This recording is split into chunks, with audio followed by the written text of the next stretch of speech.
Well, this request is a little bit straightforward. This person says, can you explain color notes and how to properly do them? I believe they would greatly improve my technique, but I don't know the first thing about it. Well, it might improve your technique, but let's find out.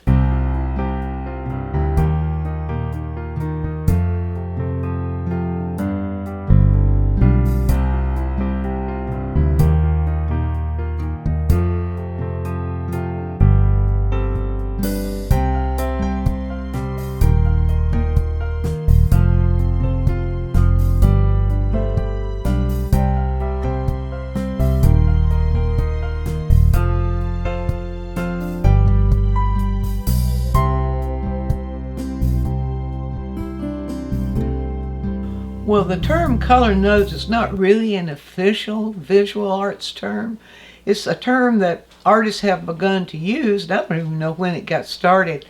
But artists have begun to use, but in two different ways. We see artists using color notes to do studies, to discover what colors they're going to need, especially when they're in the plein air painting. And we see artists using color notes to describe or to refer to a color that is giving variety to other colors, or a color that we might recognize within other colors, a color that you might see within other colors. So I'm not going to do a painting of this. I'm just using this for a reference, so don't expect that. But let's show you how the artists that use the term color notes, I'll show you as much as I can think of how the word of the term color notes is used.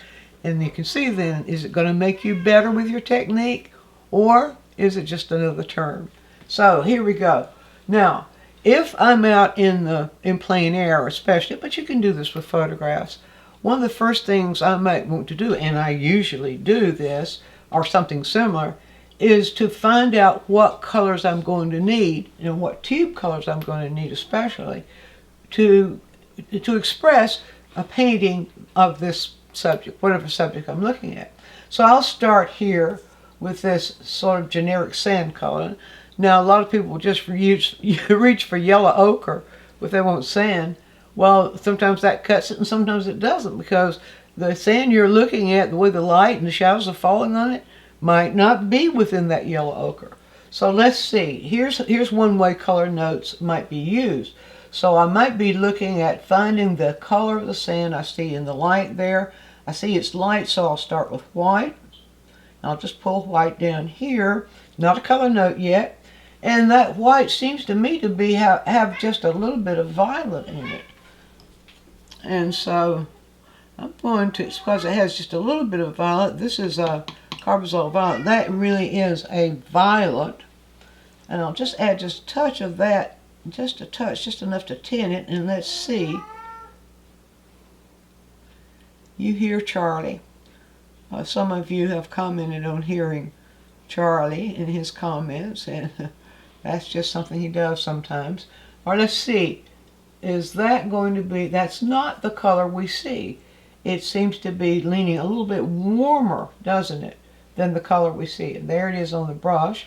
So if it's warmer, I'm going to add a little bit of the yellow into it. And this is a color note. What I did right here is me sampling my color mixtures to see if I'm going to get that color.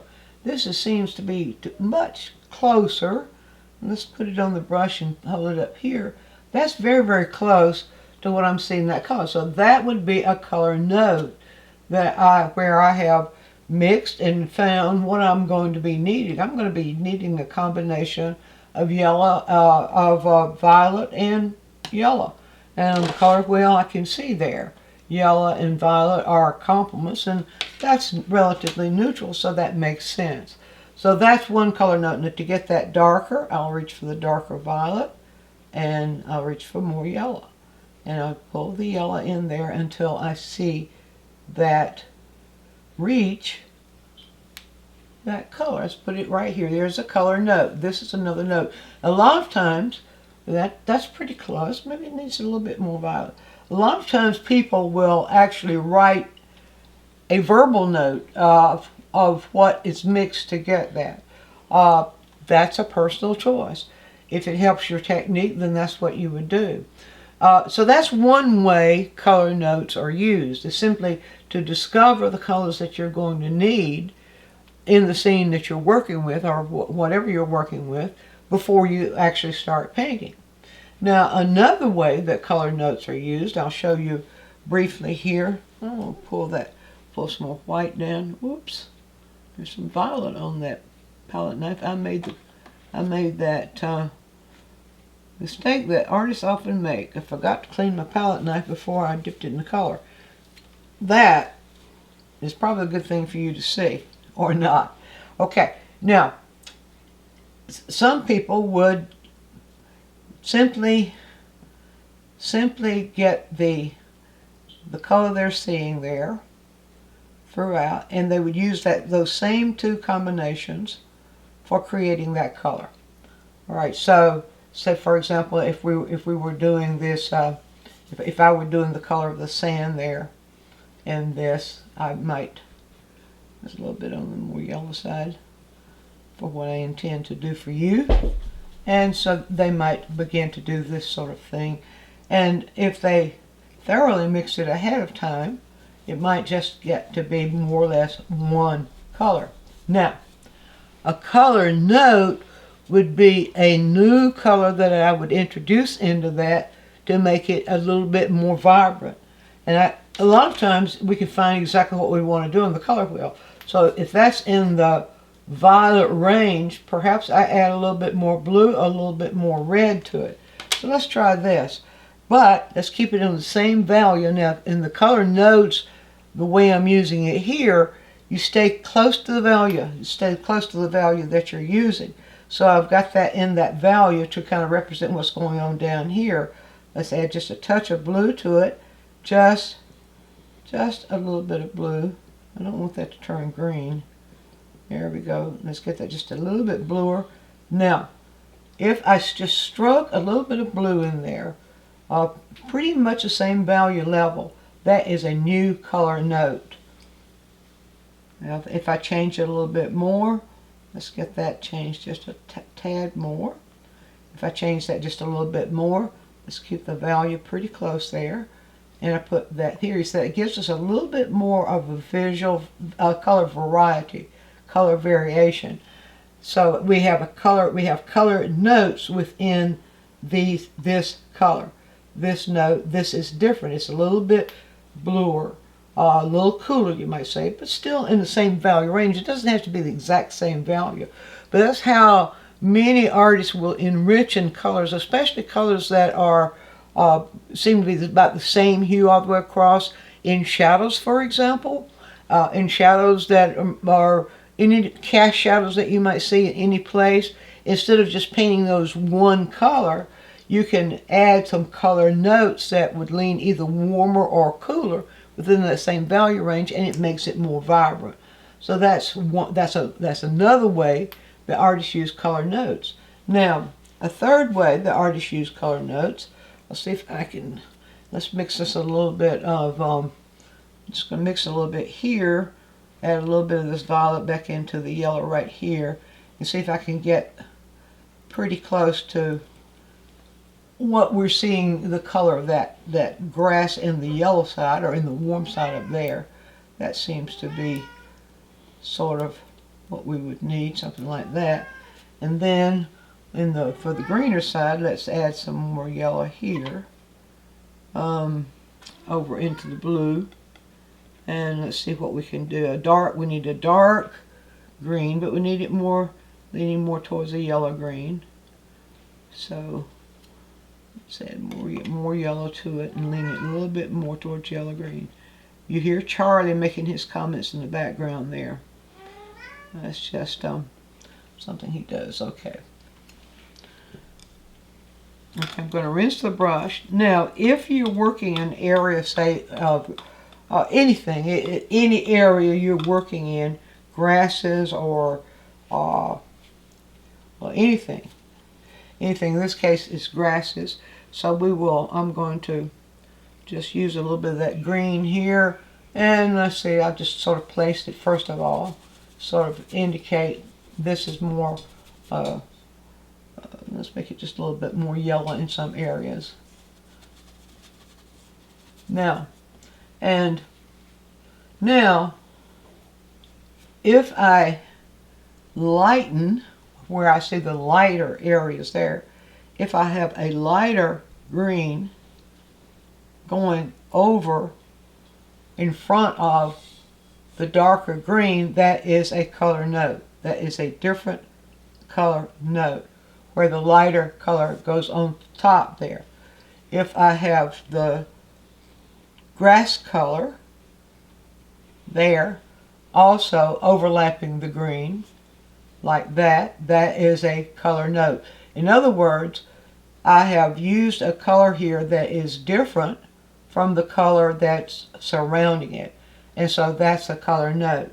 Now, the color notes can be they don't have to be necessarily related to this area. You might throw a color note in that you don't even see there. So let's see, if I just use plain yellow and sort of heighten that, I've added a color note.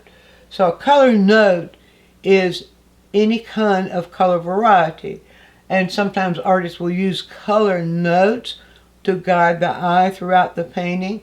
For example, if I were to do this painting, do this whole thing as a painting, I might like to have a little bit more of this yellow popping up, say over here where I don't see it, or maybe over here where I don't see it. I might even have a little bit of the yellow, and this may be a little bit on the extreme, but sometimes people will do that. Just a little stroke of yellow right there. It's in the same value, gives a little bit more vibrance to that area, but it is a different color. It's a variation. So you can vary the hue for a color note, or you can actually vary the saturation for a color note. In fact, you can vary the value for a color note. So it simply means that you're using a variation within a color area, sometimes to enhance that color area, and sometimes to enhance or to interpret the painting itself. So it probably is not a bad idea for using, if you like the idea of thinking in terms of color notes, it's probably not a bad idea to do a little exercise where you just play with the idea and see how many variations you can come up with within a general color area that enhances it without making it muddy. Or if you're overlapping colors, you might try something like that. Now, there's one thing I want to add to this. From my interpretation of color, I don't think in terms of notes. I'm giving you what I know that other artists do and how other artists think. I don't think in terms of notes. I think in terms of color chords. Now that may be sounding a little bit confusing, but every color, every one of those colors has three parts. So that's why I think in terms of a different chord of color. If it's a lighter green, the green behind it has a darker value. The green behind it has more of a green hue. The green behind it is maybe a little more saturated. The green in front is a little less saturated, has less hue, and sometimes it may be the same hue. So the change of hue would cause a different chord. It'd be like the way I like to think about it, about color notes and chords, would be if you're thinking in terms of music, if you have one note that's just a single note, it's not a chord. But if you add two notes to it, you have now a chord, and it just enhances the first note. And if you have three notes, now it's a chord, and they begin to form tones together. And that particular combination of tones gives you the chord. Now, I don't mean to confuse you there. That's my way of thinking. But most artists who use the term color notes are thinking in terms of just a change in a color. And that change would happen almost any way. Of course, then there's the notation side that I pointed out here. So if you want to go to that in depth, just play with the idea And if you don't want to fool with color notes, it's not going to affect the quality of your technique at all. Be sure and view all of our quick tips. And while you're doing so, subscribe to the channel, click on the bell so you'll always get a notice when we produce a new quick tip, which is every week. And if you have a question, leave it in the comments section and we'll make a quick tip for you. Also, take a trip over to DianneMize.com where I have full-length lessons, downloads, DVDs, lots of other stuff there, some free stuff for you. And while you're there, you can subscribe to the newsletter, and that way you'll always be informed every time we do something new.